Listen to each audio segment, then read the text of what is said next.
All right, everyone, a little bit of change of scenery here. Today might not be the most energetic video, but it's definitely going to be the most interesting video. For those of you who like Miatas and don't love the taillights as is, this is going to be perfect for you because I'm going to be wiring up some custom taillights. I think that could be the most daunting thing for most people who are doing taillights. Now, I do want to preface, I'm not a professional. I'm just a hobbyist like you guys, and don't take my word for exact, don't take my methods for exact, because I'm just figuring it out as I go along. So I got all the pieces that I need. Spade connectors. That's it. That's all I really needed. The rest is gonna be soldered, but there are a few things that I need to do that need spade connectors. What I'm doing is I have these housings that are from, they're basically trailer lights. But essentially what I'm gonna do is taking this headlight housing, or taillight housing, very simple, just a little black taillight housing for a trailer light, and it came with 3 bulbs. In order to wire these up, I have to go through the main system, or I would have to completely make my own thing. And why reinvent the wheel when there's already something available? So what I have to do is take these spade connectors that I looked everywhere for some reason and would not buy on Amazon because, yeah, I don't know. If you want to save yourself some time and energy, just go buy them on Amazon. So essentially what I have to do is see these little tabs in the back here. So these tabs are what I need the spade connectors for. What we're gonna do here is essentially these spade connectors are gonna connect on these little tabs, and these are going to provide power, and this whole tab here is gonna be the ground. So this right here is the factory harness. This just came straight out of the tail light, and I'll show you where. So you take the tail light. If you look in the back side, this is the factory harness that just goes straight in. We're gonna use this so it's literally just plug and play, which is gonna save time, energy, and future problems because it's just plug and play, and everything that we have to solve is connected right here. So when we go through the wire diagram, you'll see what each of these wires do, but essentially we have a ground, we have a power, we have, things like that. So again, I'm not a wiring professional, but I know a little bit about it and enough to feel comfortable messing with it. So if you don't feel comfortable messing with it, I would try and find someone who is comfortable with wiring, and because it could be an issue. If you don't do things properly, you could end up with a fire. You could end up having it not work and then feeling like you ruined your taillight. So if you want a functional system and you're not comfortable doing it, then you should have someone who's a professional mess with it, or at least someone that you trust. But if you're not comfortable messing with the wiring in your car, don't attempt this project. One of the things that we can do, since we won't have the original functionality of the brake light, we'll have something like, where it is now.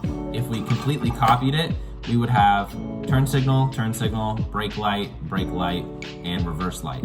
Now, we may not be able to do that without modifying it. And it really just depends on if I think I can modify it or not.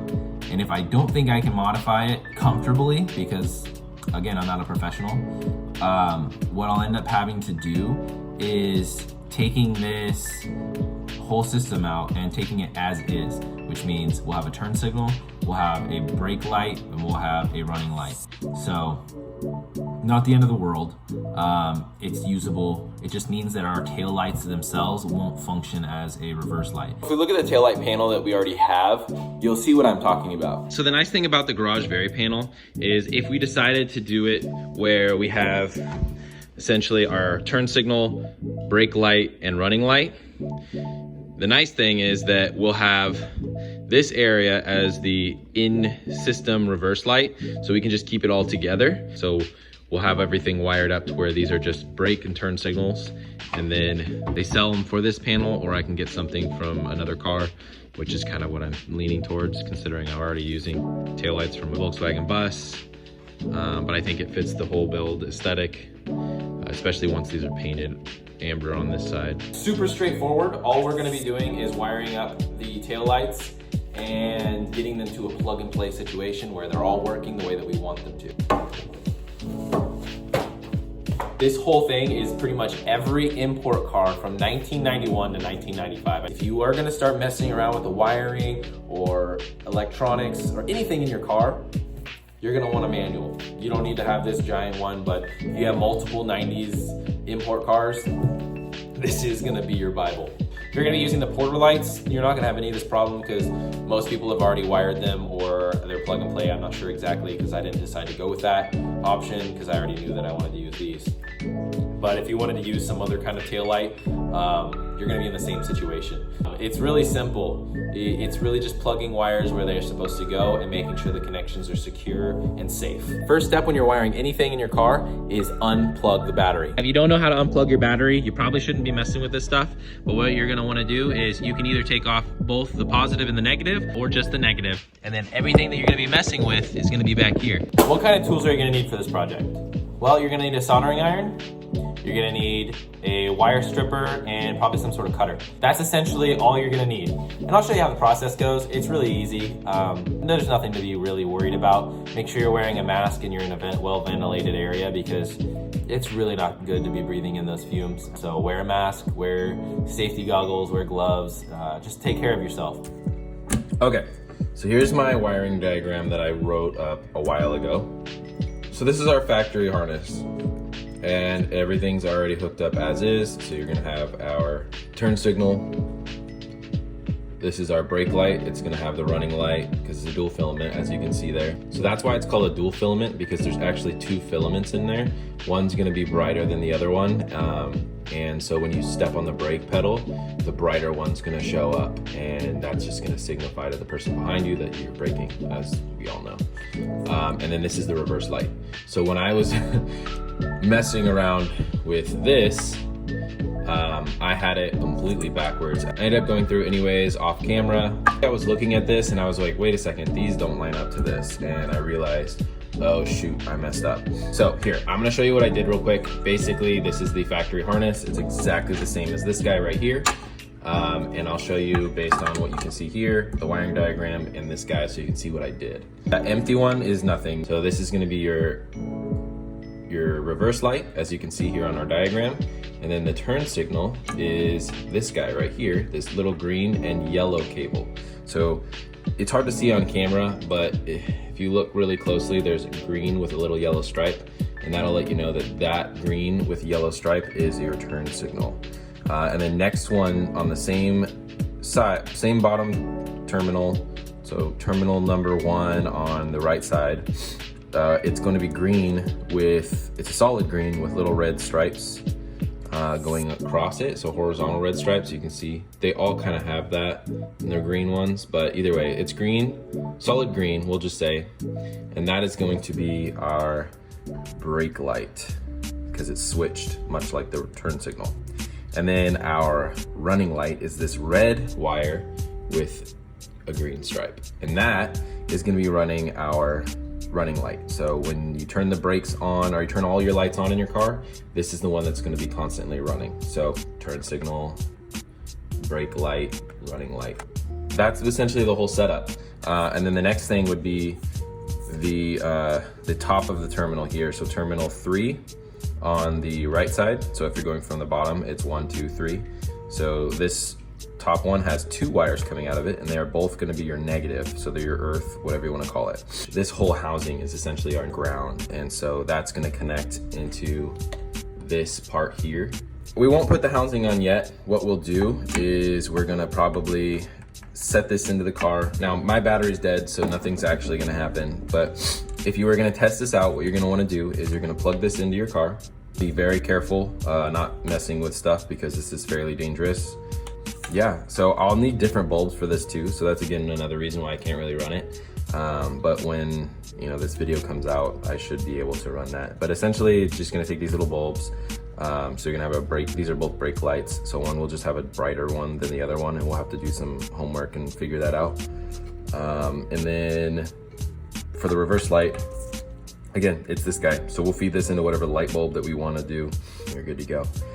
But whatever reverse light you want to use, if you want to use a reverse light, that's going to be this. And again, if you want to figure out how to do the dual filament situation, then you're set to go.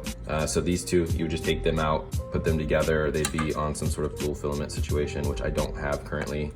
And then this one would just feed into your reverse light, and then you'd have a whole system like exactly like the factory light, where you've got your reverse light, your brake light, and your turn signal. It's really not that big of a deal though, because in the 60s or 50s or 70s, they probably would have had to have a aftermarket reverse light, because cars didn't always come with reverse lights, you know, on the car. It wasn't like a mandatory thing, I don't think. Now I'm just talking based off of my understanding. I'm not for sure on any of this. But I know that there's a lot of older cars that you'll see out there that it's really an option. You didn't see reverse lights on a lot of older cars. It's definitely a safer option for pedestrians and for drivers behind you. And so what I'll do next is test this and make sure it works. And I'll just be running the turn signals, have someone press on the brake light, and turn on our running light, and I'll know for sure everything's running. And again, I think I'll probably just connect this to one of these connectors here, probably, you know, the original one. I'll just connect it to the original one, and I can run my tail light or my reverse light and know for sure. But that's it. That's all we're looking at. And so the next step would just be to test this. And then once that works, we're gonna lengthen these cables, because we want to be able to stick it in the housing and have this have just enough length so that we can connect our original turn signals. And that shouldn't be too difficult. It's really easy. And so what we'll do is we'll just kind of have this whole thing feed out, and then we'll wrap the cables, and it'll look a little OEM and nice. Probably nicer than OEM, because older cars would have had some, I mean, it would have looked like this, pretty janky. They didn't care that much back then. So yeah, we're just gonna test this out, and once we get it going, then we're gonna get back to the desk here and make sure we lengthen these cables, get it all bolted up into our housing here. We'll lengthen this harness here so that we have some wiggle room inside of here. Probably just get either some loom tape or even just electrical tape, and you just wrap it around, and that's it. All right, we went from a factory brake light to, we dumbed that down and we took it apart. So we have our turn signal, our brake lights, and our reverse light. Did a little bit of work, and we got our turn signal, brake light, running light, and this will go to our eventual reverse light if we decide to do that option. And factory harness, that'll end up being made into this. Everything will come out, and next video, that's what you're gonna see. So that's been our custom taillight video, part 1, and you know, I'll see you another week for part 2 when I get all the things that I need. So it's nice hanging out with you. See you again next week.